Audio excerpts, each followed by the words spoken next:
And I'm happy to have in studio with me Mason County Sheriff Casey Salisbury. Morning, sir. Morning. How are you? It's a great morning when it's not raining. Right. That is right after some break. Heavy winds last night, and it was really raining as well over the last couple of days.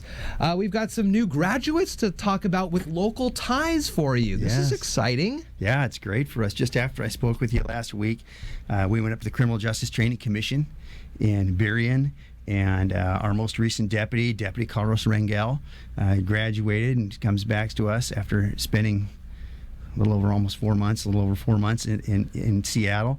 And also, another Shelton graduate, a great friend. His dad is a fire chief here. Kyle Burbridge has gone through for one of the larger cities in the greater King County area. So it was neat to see Kyle Burbridge standing on a stage also with Carlos Rangel. It's neat each time, and we have a lot of local kids that end up somewhere else.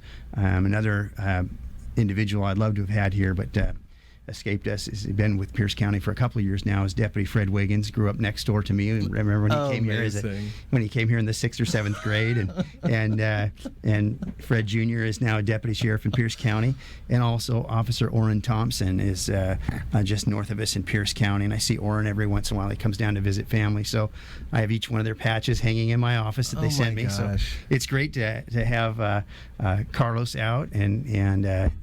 He'll be doing his FTO training with us. Carlos has been with us. Another nice thing with Carlos is he's been with us since, I say, he's fairly young. Carlos came on and was one of our search and rescue people. So Carlos has a good idea of how the organization works, and has also been through that program as a student and all the way through for us, and one of our leads for search and rescue. So now coming on as a full-time deputy. Isn't so that it's something? Great to have those skills coming on too. Yeah. So we're thrilled to have him, and we would like to have the other ones as well, but they're in bigger places. We have just recently had Thanksgiving, and a lot of people gather and give thanks and remember, and you've gotten a lot of thank you cards recently. Is it a normal practice to get thank you cards from citizens all the time, or is it because of the holidays? Or I'm so pleased when I go and meet with the other sheriffs and chiefs, and depending on what part of the country they're from too, and things, and even the state of Washington, all these concerns about what's going on in our country, and I'm really grateful that in our community, it's amazing the number of cards, letters, and donations that come into our office,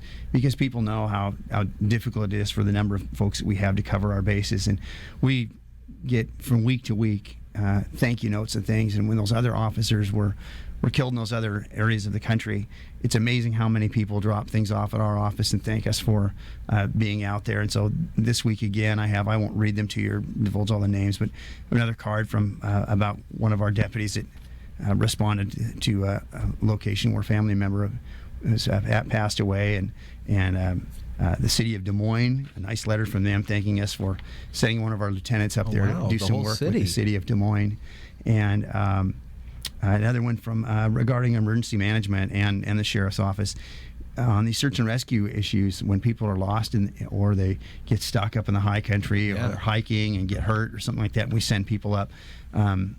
That's the tough part about when our overtime is always in question in the sheriff's office. Why do you spend so much in overtime? Well, when we had 2 SWAT call-outs in the last couple of weeks, do we have the option just to tell people, no, I'm sorry, we can't afford it, we're not going? No. We don't do that. And so at the end of the year, it gets expensive when we get called out, and on these search and rescue missions, when you're going up into the high country and have to have people on the back roads and organizing those, it gets expensive. And many of those people realize that, and they write and they say, thank you so much for finding my child or my family member that was lost or was injured. They realize that they can't cover the cost, but they send us a number of donations and things, and it certainly helps. A lot of times we get them for our K9 units. People specifically send them to the dogs, and so we put them in the account for the dogs. And even a law firm sent us a nice letter for an assist that we had, a multi-agency assist on a call to help them out. This week, 3 checks come in this morning. Wow. For different amounts, thanking for the help out there. And so it's greatly appreciated. We put those into those special accounts to keep funding our K9 units as all donation, and to help our search and rescue folks. Wow. That's amazing that the outpouring of support. What else is happening as we move towards the rest of the winter season? Do you guys have increased emphasis that traditionally the winter months bring this, the extra holidays bring this. Is there stuff that you guys start to shape up for? You know, Jeff, I was watching over the weekend. I have the ability off my phone to log in and watch calls come out through our dispatch center, and I they're not just our calls, the city calls as well, or across the county.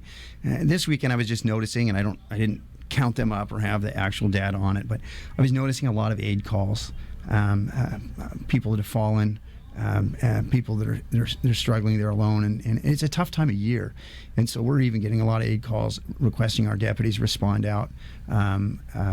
Because sometimes we can get there quicker than an aid crew. So there's a lot of that going on this time of year. I think this.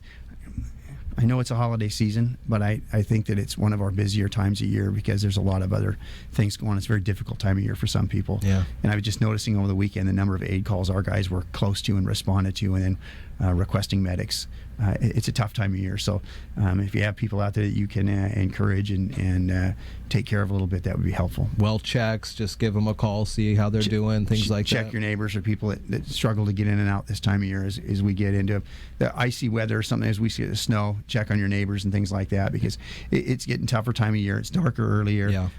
It's just a tough time of year. And so I watched those aid calls roll out this weekend, and a lot of them were just welfare checks to check on people. Well, we look forward to seeing you Saturday night in the big parade downtown Shelton. Always a great time. We'll be in the parade Saturday. I think we'll be in Belfair as well. So. Very good. Well, Casey Salisbury, Mason County Sheriff, thank you so much for coming in. Always great to see you. Thank you so much. Do you know you have access to the fastest internet in Washington State? Switch to iFiber Communications right now and take advantage of our special offers. Pay only $29.95 for 100 megabit high-speed internet, or get 3 months of internet absolutely free. That's right, $29.95 for 100 megabit speeds or 3 months of internet free. Shop, stream, and game like never before with iFiber Communications high-speed internet. Call 360-427-4000 or check us online at ifiber.tv. Subject to credit approval, valid on a 24-month contract.